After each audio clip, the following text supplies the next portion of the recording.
अगर आपने कहानियों की दुनिया में खोने के लिए अगर चैनल पर क्लिक किया है तो आपने सही जगह।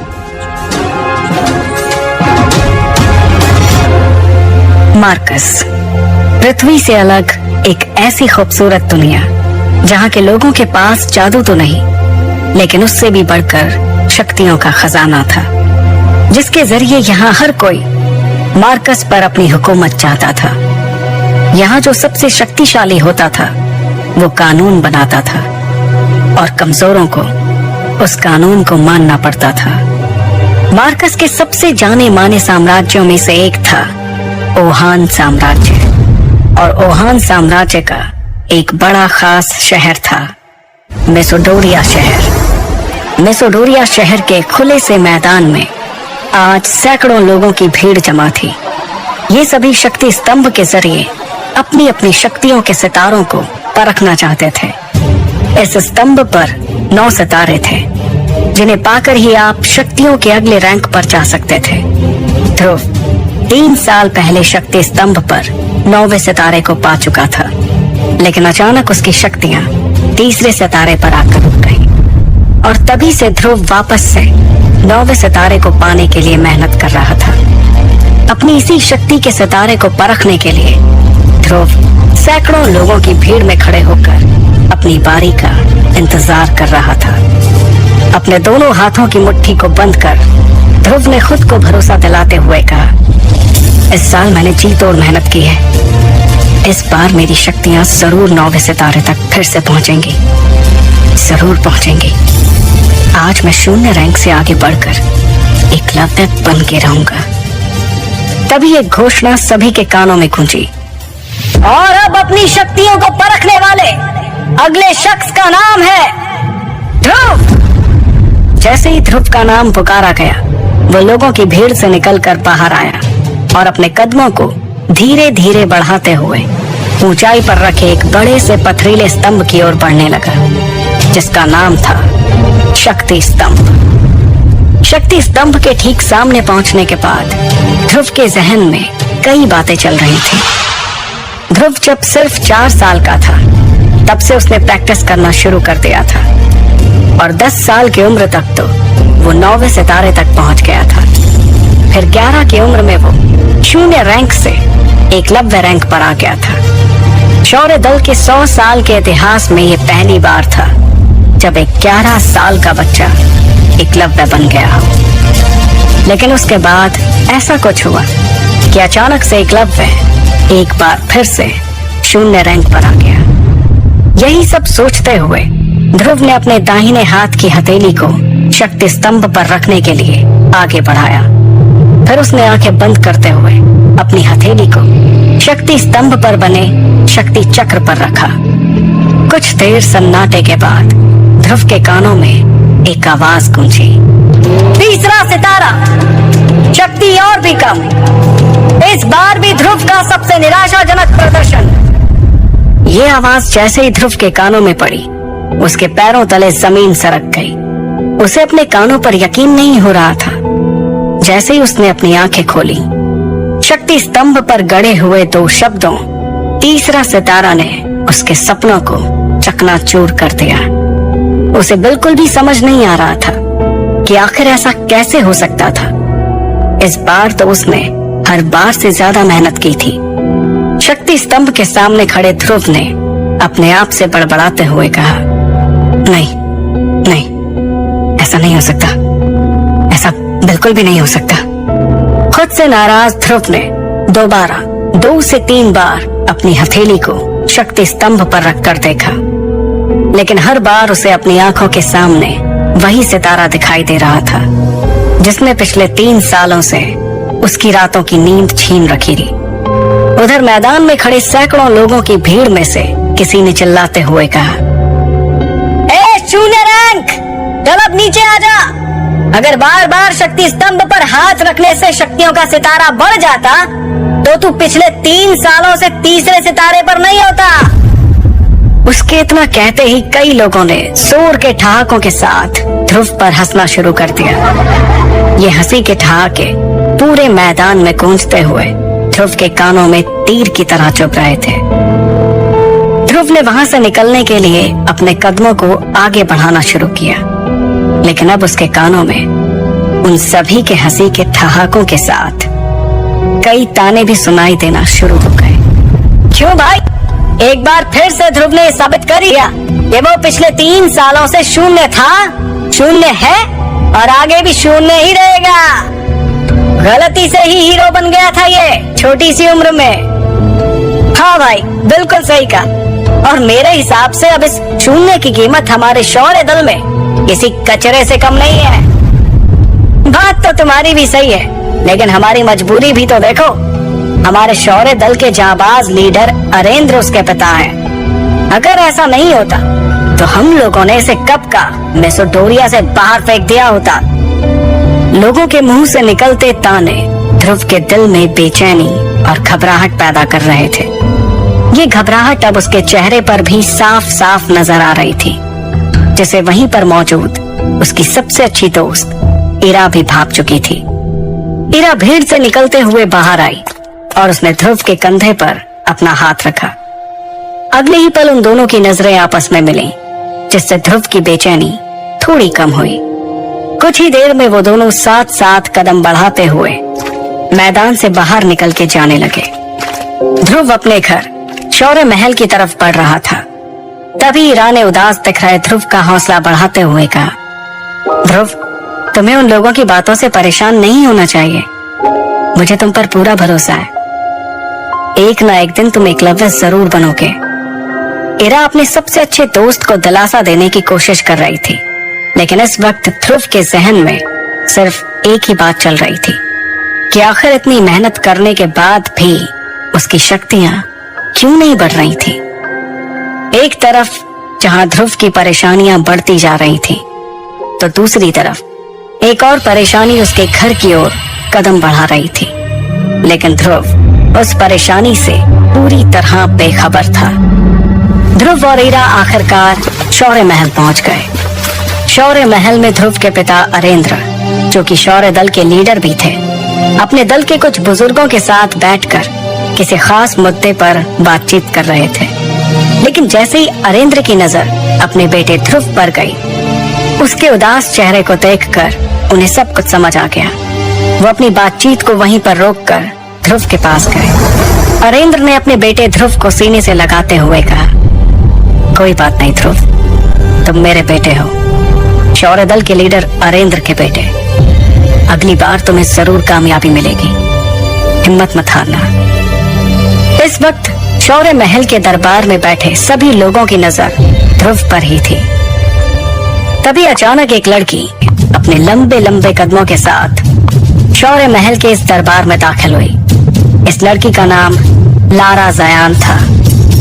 लारा के दादाजी ओहान साम्राज्य के शेर दिल सेनापति रह चुके थे और लारा अंबर दल की होने वाली लीडर थी। अंबर दल ओहान साम्राज्य के सबसे ताकतवर दलों में से एक था। ये इतिहास में पहली बार था कि कोई इतनी कम उम्र में अंबर दल का लीडर बनने वाला था। लारा को अपने सामने देखकर सभी लोगों के साथ अरेंद्र भी हैरानी में पड़ गए, क्योंकि सभी जानते थे कि ये कोई आम लड़की नहीं, बल्कि अंबर दल की होने वाली लीडर थी। लारा का अचानक इस तरह से महल में आना किसी को भी समझ नहीं आ रहा था। फिर भी उसे अपनी ओर आते देखकर शौर्य दल के प्रमुख अरेंद्र ने कहा, दोस्तों, मैं आप सबका दिल से धन्यवाद करता हूँ। मैं आशा करता हूँ कि आप सभी अच्छे होंगे। आपने मेरे चैनल हर्बल स्टोरी को सब्सक्राइब किया और मेरे साथ जुड़कर इस सफर का हिस्सा बने। आपके सब्सक्रिप्शन और समर्थन से मुझे हर दिन और बेहतर कंटेंट बनाने की प्रेरणा मिलती है। आप लीजिए स्टोरी का आनंद। नमस्ते मेरे प्यार। तुम्हारा स्वागत है लारा। ना कोई खत, ना कोई खबर, इस तरह से यूं अचानक। सब ठीक तो है? अरेंद्र के सवाल पर लारा ने अपने दाहिने हाथ से चुटकी बजाते हुए अपने बॉडीगार्ड्स की ओर इशारा किया। इशारा पाते ही वो सभी एक कदम आगे आए।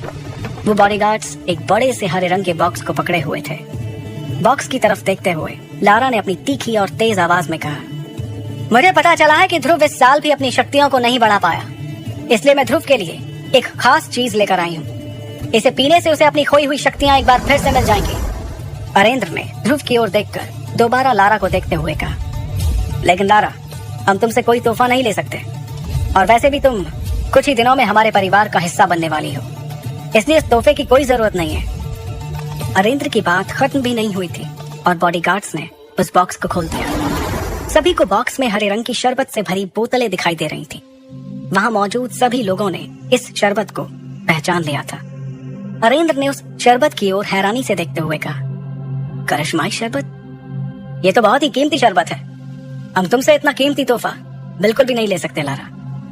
लारा ने देरी किए बिना तुरंत अरेंद्र से कहा, आप जानते हैं ना ये करिश्माई शरबत ध्रुव के लिए कितना फायदेमंद साबित हो सकता है। मुझे लगता है कि ध्रुव को इस शरबत को ले लेना चाहिए, क्योंकि अब तो शहर में ध्रुव के लिए तरह तरह की बातें भी होने लगी हैं। उसकी बात का जवाब देते हुए अरेंद्र ने कहा, मैं जानता हूँ लारा, और मैं ये भी जानता हूँ कि इस करिश्माई शरबत के कई फायदे हैं, लेकिन इस बात से भी इनकार नहीं किया जा सकता कि इससे ध्रुव को कोई फायदा नहीं होगा, क्योंकि उसकी शक्ति 9 सितारों से ऊपर नहीं है।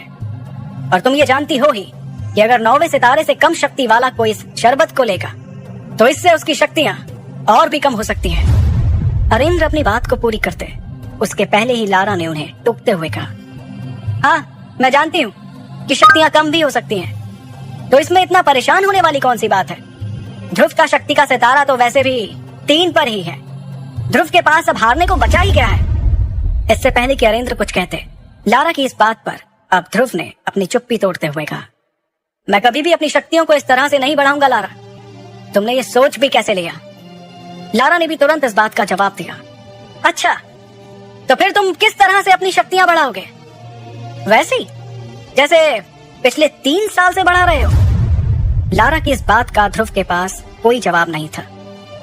लारा ने अरेंद्र के पास जाकर उन्हें इत्मीनान से कहा, ठीक है, अगर आप इस करिश्माई शरबत को तोहफे के तौर पर नहीं लेना चाहते तो क्या आप मुझे इसके बदले में कुछ दे सकते हैं? लारा की इस बात पर अरेंद्र ने बिना कुछ सोचे समझे कहा, हाँ बिल्कुल, क्यों नहीं, हम तुमसे इस शरबत को लिए बिना भी तुम्हें जो चाहिए वो दे सकते हैं। लारा ने बेझिझक जवाब दिया, मेरे और आपके परिवार के बड़े लोगों ने सालों पहले ध्रुव और मेरा जो रिश्ता तय किया था, मैं उसे आज तोड़ना चाहती हूँ। लारा के मुंह से इस बात को सुनकर ध्रुव, उसके पिता अरेंद्र और वहां पर मौजूद सभी लोगों के पैरों तले जमीन सरक गई। एक पल के लिए वहां सन्नाटा छा गया। किसी को भी इस बात पर यकीन नहीं हो रहा था कि लारा ने अपने और ध्रुव के रिश्ते को तोड़ने की बात कही थी। अगले ही पल अरेंद्र ने अपनी नाराजगी जाहिर करते हुए तेज आवाज में कहा, लारा, ये जानते हुए भी कि ये रिश्ता तुम्हारे और हमारे परिवार के बड़े लोगों ने तय किया है, तुम कैसे रिश्ते को तोड़ने की बात कर सकती हो? तुम जानती हो ना ये कितना गलत माना जाता है। अरेंद्र की नाराजगी के जवाब में लारा ने बड़ी ही बेफिक्री के साथ कहा, यह रिश्ता जरूर परिवार के बड़े लोगों ने तय किया था, लेकिन तब और अब में काफी फर्क आ चुका है। आज मेरे और मेरे परिवार के लोगों की शक्तियां कहां से कहां पहुंच चुकी हैं, जबकि ध्रुव पिछले 3 सालों से वहीं पर अटका हुआ है। लारा के मुंह से अपने और अपने परिवार की बेइज्जती होते देखकर अब ध्रुव से रहा नहीं जा रहा था। उसे लारा पर बहुत गुस्सा आ रहा था। तभी लारा ने अपनी बात को आगे बढ़ाते हुए कहा, और वैसे भी सभी जानते हैं कि मैं इस वक्त अंबर दल की लीडर बनने वाली हूँ, और इसके लिए ये बहुत जरूरी है कि मेरा किसी कमजोर के साथ कोई संबंध ना हो। इसलिए बेहतर यही होगा कि ये रिश्ता आगे बढ़ने से पहले यहीं पर टूट जाए। अंबर दल की लीडर बनने वाली बात पर गौर करते हुए अरेंद्र ने उससे कहा, तो ये है असली बात, बाकी सब तो तुम्हारे लिए एक बहाना था, सिर्फ एक बहाना। तुम्हें परिवार की कोई फिक्र नहीं है, तुम्हारे सिर पर तो सिर्फ सबसे शक्तिशाली बनने का जुनून सवार है, और इसलिए तुम इस रिश्ते को तोड़ना चाहती हो। इस बार लारा ने बेशर्मी से जवाब देते हुए कहा, तो आप ही बताइए कि मैं कैसे उस इंसान से अपना रिश्ता जोड़ लूं जो पिछले 3 सालों से अपनी शक्तियों को बढ़ा नहीं पा रहा। लारा की इस बात का वाकई में वहां पर किसी के पास कोई जवाब नहीं था। तब लारा ने दोबारा उस करिश्माई शरबत की तरफ देखते हुए कहा, अब आपके लिए यही बेहतर होगा कि आप मेरी बातों को मान लें और इस करिश्माई शरबत को स्वीकार करते हुए इस रिश्ते को तोड़ दें, क्योंकि आप भी जानते हैं ये शरबत कितना कीमती है और ध्रुव के लिए कितना जरूरी है। अब ध्रुव के सब्र का बांध भी टूट चुका था। वो लारा के ठीक सामने आकर खड़ा हो गया और उसकी आंखों में आंखें डालते हुए बोला, ठीक है, तुम्हें इस रिश्ते को तोड़ना है तो ये टूटेगा, जरूर टूटेगा। ध्रुव के इतना कहते ही सभी हैरानी से उन दोनों के चेहरे की तरफ देखने लगे। तभी ध्रुव ने अपनी बात को आगे बढ़ाया, लेकिन इस रिश्ते को तोड़ने से पहले हमारी शादी होगी और उसके बाद मैं तुम्हें तलाक देकर इस रिश्ते को हमेशा हमेशा के लिए तोड़ दूंगा। बताओ, है मंजूर? ध्रुव की इस बात पर लारा ने तपाक से गुस्से में झल्लाते हुए कहा, ये क्या बकवास कर रहे हो तुम? तुम्हें मालूम भी है इससे मेरे परिवार की कितनी बदनामी होगी? तब ध्रुव ने बड़े ही इत्मीनान से जवाब देते हुए कहा, तो जो तुम कर रही हो उससे हमारे परिवार की बदनामी नहीं होगी? जब बदनामी होनी ही है तो क्यों ना दोनों की ही हो? इस जवाब पर लारा ने तेवर दिखाते हुए कहा, मुझे यकीन नहीं आ रहा है कि मैं उसी ध्रुव से बात कर रही हूँ जिसे मैं कुछ सालों पहले मिली थी। ध्रुव ने बिना वक्त गवाए अपने उसी अंदाज को बरकरार रखते हुए कहा, मुझे भी यकीन नहीं हो रहा है कि कैसे तुम इस करिश्माई शरबत की आड़ में इस रिश्ते को खत्म करने के लिए बिना कुछ सोचे समझे यहाँ चली आई। इतनी बातें करते हुए ध्रुव और लारा दोनों के चेहरे एक दूसरे के बहुत ही नजदीक आ गए थे। उन दोनों की आंखें एक दूसरे को घूरे जा रही थी। माहौल गर्माता हुआ देखकर लारा के बॉडीगार्ड्स अपनी जगह से आगे बढ़े, लेकिन अगले ही पल लारा का एक इशारा मिलते ही उन सभी ने अपने आप को रोक लिया। फिर लारा ने अपनी बात को आगे बढ़ाते हुए कहा, मेरे पास एक तरीका है जिससे हम इस रिश्ते का फैसला कर सकते हैं। ध्रुव ने उससे पूछा, और वो क्या है? लारा ने कहा, 3 साल बाद हम दोनों के बीच एक मुकाबला होगा। अगर उस मुकाबले में मैं जीत गई तो तुम्हें इस रिश्ते को तोड़ना होगा, और अगर तुम जीत जाते हो तो वही होगा जो तुम चाहोगे।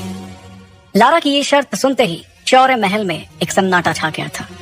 अब सभी की नजरें ध्रुव के जवाब का इंतजार कर रही थी। क्या ध्रुव अपनी मंगेतर लारा की शर्त मानेगा? आखिर क्या वजह है जो ध्रुव की शक्तियां पिछले 3 सालों से आगे नहीं बढ़ पा रही थी? कैसे लड़ेगा ध्रुव अपने से शक्तिशाली? नमस्ते मेरे प्यारे सब्सक्राइबर्स, आप सभी का दिल से हार्दिक धन्यवाद। मैं आशा करता हूँ कि आप सभी अच्छे होंगे, कि आपने इस चैनल हर्बल स्टोरी को अपना साथ दिया। आपका प्यार और समर्थन ही मेरी प्रेरणा है, जो मुझे रोज नया कंटेंट लाने की ताकत देता है। मैं आपके इस सफर को और रोमांचक बनाए रखूंगा। आप चैनल पर नए हैं तो सब्सक्राइब करें।